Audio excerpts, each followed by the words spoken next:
평화의 교회 교우 여러분 안녕하십니까? 코로나 바이러스로 인한 힘든 세월을 잘 이겨내고 계시리라 믿습니다. 이미 사진으로 보셨겠지만 제가 머리를 밀었습니다. 그래서 아직은 쑥스러워서 모자를 쓰고 방송을 합니다. 앞으로 교회에서 다시 만날 때까지 설교나 성경 공부보다는 여러 주제로 동영상을 통해 여러분들을 만나보려고 합니다. 그래서 이 코너의 제목도 Issue in Pulpit, 그러니까 설교단에서의 사회 이슈 이런 식으로 잡아보았습니다. 유튜브를 제작하는데 가장 많이 시간이 걸리는 것이 편집하는 겁니다. 편집이 부담되면 업로드하다가 얼마나 많은 시간을 뺏길까 싶어서 주저하게 되는데요. 그래서 중간에 말이 버벅대게 되고 그래서 투박하게 진행이 되더라도 좀 이해를 해주시기를 부탁드립니다. 그렇게 그 편집이 부담되면 업로드를 못하게 됩니다. 여러분들 넓은 마음으로 이해해 주시고요. 그냥 한 번 녹음으로 끝날 수 있도록 노력해 보겠습니다. 코로나 바이러스 시즌입니다. 트럼프의 브리핑은 연일 헛발질이고요.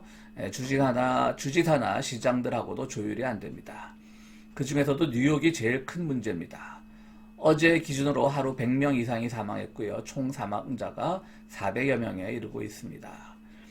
지하철 이용자도 많고 뉴욕 특성상 인구 밀집이 높은 활동을 하는 것이 원인이지 않을까 생각을 해봅니다. 미국 전역을 보면 확진자가 8만 명을 넘었고요. 사망자는 1,100명을 넘었습니다.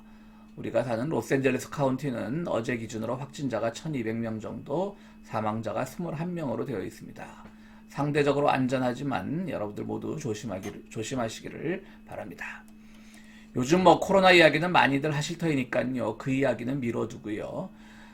뉴욕이 뉴스의 중심으로 떠오르면서 현재 뉴욕 시장인 빌 더블라지오도 언론에 많이 등장하고 있는데요. 그 뉴욕 시장이 생각이 납니다. 그는 연일 트럼프를 비판하고 있고요. 지금 코로나 바이러스 장비가 부족해서 사망자가 훨씬 더 늘어날 수도 있다는 발언을 하고 있습니다. 한때 민주당 후보로 대선 출마를 선언하기도 했었는데요. 중도 포기했습니다. 지금 그가 이 사태를 잘 헤쳐나가고 있는 것 같지도 않아 보입니다. 처음에는 그도 상황을 그리 심각하게 보지 않았던 것 같습니다. 그래서 한때는 아프면 데이트하지 마라. 상대가 아프다고 하면 데이트하러 나오지 말라고 해라. 데이트를 하고 나서 키스를 삼가는 게 좋다. 라며 데이트 지침을 내릴 정도로 사태를 조금 안이하게 봤던 것 같습니다.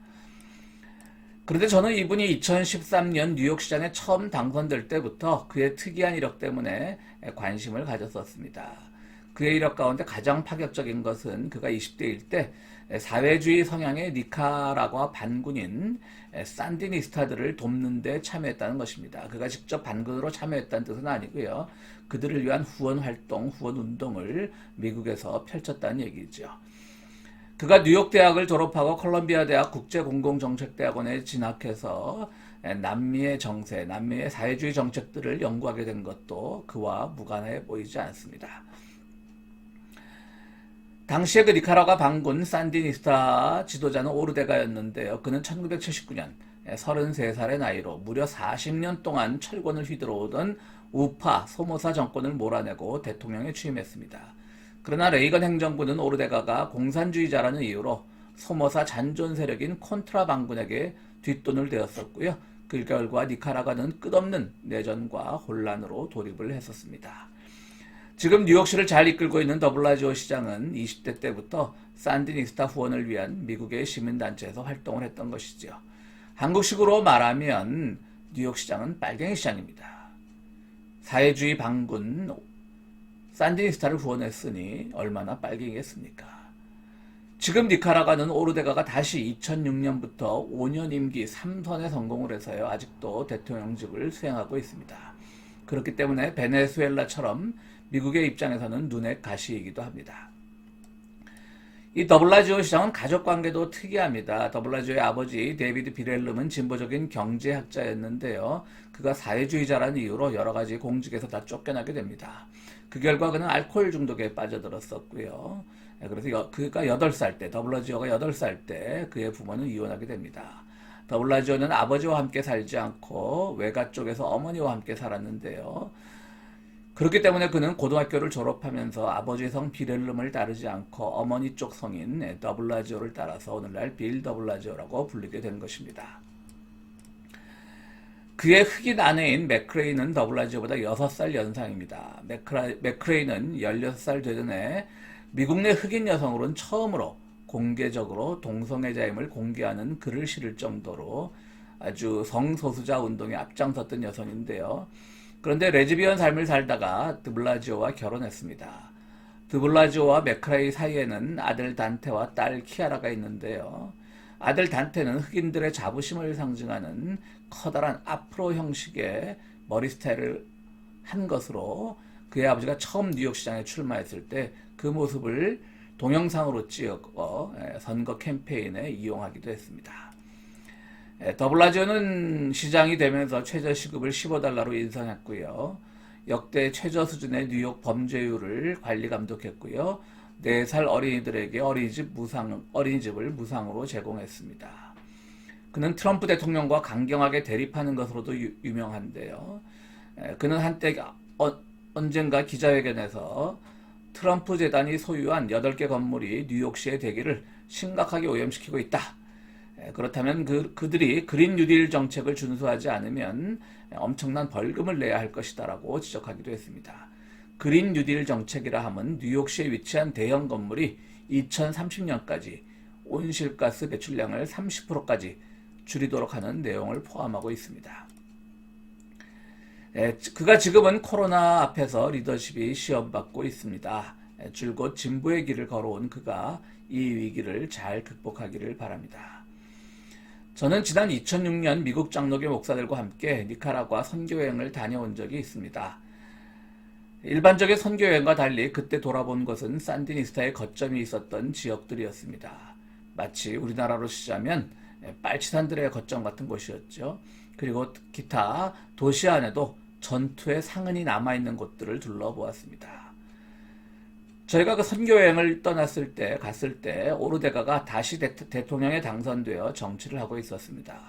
선교여행에 함께한 동료 목회자들은 내전이 끝나고 오르데가 정권 하에서 안정상태에 돌입한 니카라과를 위해 기도하고 다시는 소모사와 같은 독재자가 나타나지 않기를 소망했습니다. 그런데요, 선교여행에서 돌아온 뒤에 우연의 일치처럼 니카라과에 있는 한국 선교사의 선교 후원 요청 편지가 교회로 배달되었었습니다. 편지는 이렇게 써 있었습니다. 니카라과는 다시 공산당의 정권을 잡아 매우 어려운 상태에 있습니다.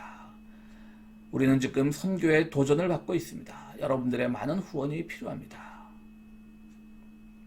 이게 뭔가요?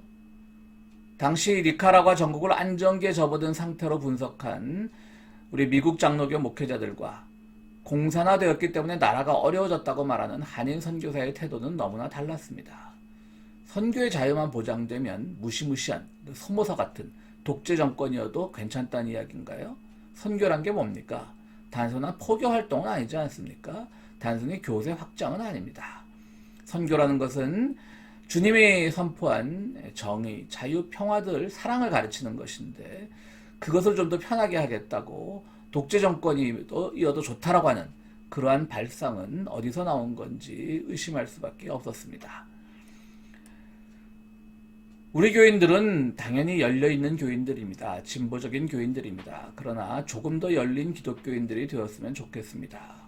더블라지오 뉴욕시장은 여러 가지 화두를 우리에게 던져줍니다. 노동자 우선 정책, 흑백 결혼, 사회주의 반군의 후원, 또 반트럼프 노선, 어머니의 성을 따른 것, 그리고 현재 코로나 위기 앞에선 그의 리더십 등등을 보면서 우리의 생각을 한번 정리해보는 것도 좋을성 싶습니다. 이 코로나 바이러스 시즌에 코로나 이야기보다는 코로나 때문에 부각되고 있는 더블라지오의 이야기를 잠깐 나누어 보았습니다. 여러분들 좋은 시간 되십시오. 감사합니다.